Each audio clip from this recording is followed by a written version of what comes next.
दोस्तों, भारतीय राजनीति के चाणक्य कहे जाने वाले अमित शाह को तो आप सभी भली भांति जानते ही होंगे। अमित शाह इस समय नरेंद्र मोदी जी की कैबिनेट में भारत के गृह मंत्री के पद को संभाले हुए हैं और बीते कुछ सालों में बीजेपी को सबसे बड़ी पार्टी बनाने में भी अमित शाह ने अहम भूमिका निभाई है। यहाँ तक कि आज के समय में बीजेपी का ऐसा बोलबाला है कि केंद्र हो या फिर राज्य, हर जगह ही भारतीय जनता पार्टी ही छाई हुई है। और दोस्तों, अगर आज बीजेपी बुलंदियों को छू रही है तो फिर राजनीति के चाणक्य कहे जाने वाले अमित शाह का भी इस पार्टी में बहुत बड़ा हाथ है। और दोस्तों, जम्मू कश्मीर से धारा 370 और आर्टिकल 35A हटाने में भी अमित शाह ने ही सबसे जरूरी किरदार निभाया। और एक बार फिर से लाजवाब मैनेजमेंट की वजह से इस केस में भी हर तरफ ही उनकी तारीफें की जा रही हैं। और वैसे यह फैसला मेरे ख्याल से तारीफ के काबिल भी है, क्योंकि इन धाराओं के हटने के बाद से अब जम्मू कश्मीर का विकास पहले से कहीं ज्यादा हो पाएगा। लेकिन चलिए आज की इस वीडियो में हम जानते हैं कि किस तरह से सफर तय करते हुए अमित शाह ने राजनीति में यह मुकाम पाया। तो दोस्तों, इस कहानी की शुरुआत होती है 22 अक्टूबर 1964 से, जब सपनों के शहर मुंबई में अमित शाह का जन्म हुआ। उनके पिता का नाम अनिल चंद्र शाह है, जो कि गुजरात के मनसा टाउन में पीवीसी पाइप का बिजनेस किया करते थे। वहीं अमित शाह की मां का नाम कुसुमबेन है। और दोस्तों, भले ही अमित शाह का जन्म मुंबई में हुआ, लेकिन गुजराती होने की वजह से वह गुजरात में ही पले बढ़े। उन्होंने अपनी शुरुआती पढ़ाई मेहसान शहर के एक स्कूल से की और फिर आगे चलकर CU Shah science college Ahmedabad से उन्होंने बायोकेमिस्ट्री की पढ़ाई की है। और दोस्तों, कॉलेज का ही वह समय था जब अमित शाह पहली बार राजनीति से रूबरू हुए और कॉलेज में रहते हुए ही वह RSS के स्वयंसेवक बन गए थे। हालांकि कॉलेज खत्म होने के बाद से उन्होंने अपने पिता के बिजनेस में भी थोड़ा बहुत हाथ बटाया, साथ ही कुछ समय तक एक स्टॉक ब्रोकर के तौर पर भी काम किया।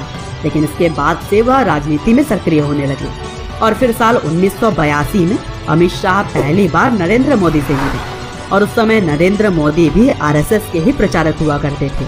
और फिर आगे चलकर अखिल भारतीय विद्यार्थी परिषद से राजनीति शुरू करने के बाद 1987 में अमित शाह ने बीजेपी ज्वाइन कर ली।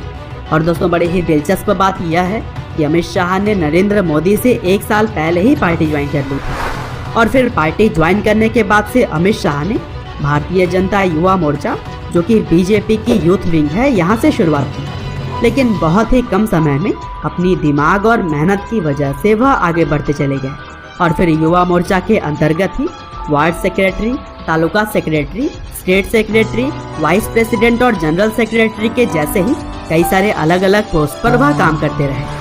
और फिर 1991 के लोकसभा इलेक्शन में लाल कृष्ण आडवाणी के चुनाव कैंपेन को मैनेज करते हुए अमित शाह पहली बार लाइमलाइट में आए। और फिर 1995 में बीजेपी ने पहली बार गुजरात में सरकार बनाई, जहां पर कांग्रेस उस समय तक बहुत ही ताकतवर थी। और दोस्तों, इस चुनाव में नरेंद्र मोदी और अमित शाह ने मिलकर लाजवाब काम किया था और दोनों के दिमाग की वजह से ही पहली बार गुजरात के अंदर बीजेपी की पार्टी ने चुनाव जीता था। और फिर पार्टी में शानदार काम को देखते हुए अमित शाह को सरखेज नाम की जगह से विधायकी चुनाव लड़ने का मौका मिला।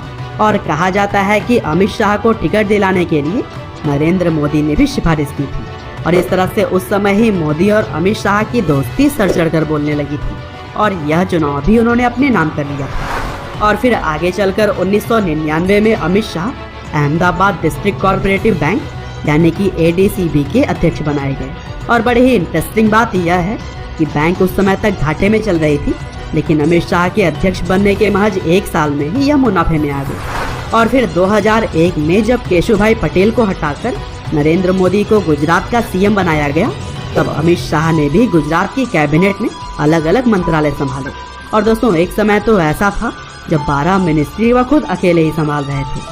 और फिर इसी तरह से आगे भी अमित शाह बीजेपी की पार्टी में अहम किरदार निभाते हुए चले गए। और फिर 2014 के लोकसभा चुनाव में नरेंद्र मोदी को जिताने में भी अमित शाह ने अहम भूमिका निभाई थी और इसी साल उन्हें बीजेपी का राष्ट्रीय अध्यक्ष भी बनाया गया। और दोस्तों, यहाँ से तो अमित शाह के दिमाग और नरेंद्र मोदी के नेतृत्व में भारतीय जनता पार्टी ने कभी भी पीछे मुड़कर नहीं देखा, क्योंकि 2014 के बाद से 2019 में भी बीजेपी ने एक तरफा जीत हासिल की और इस बार अमित शाह को गृह मंत्रालय सौंपा गया।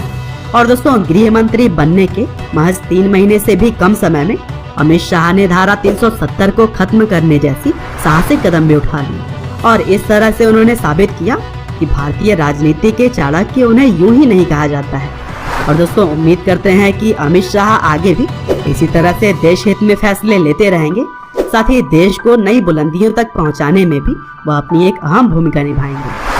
आपका बहुमूल्य समय देने के लिए बहुत बहुत धन्यवाद।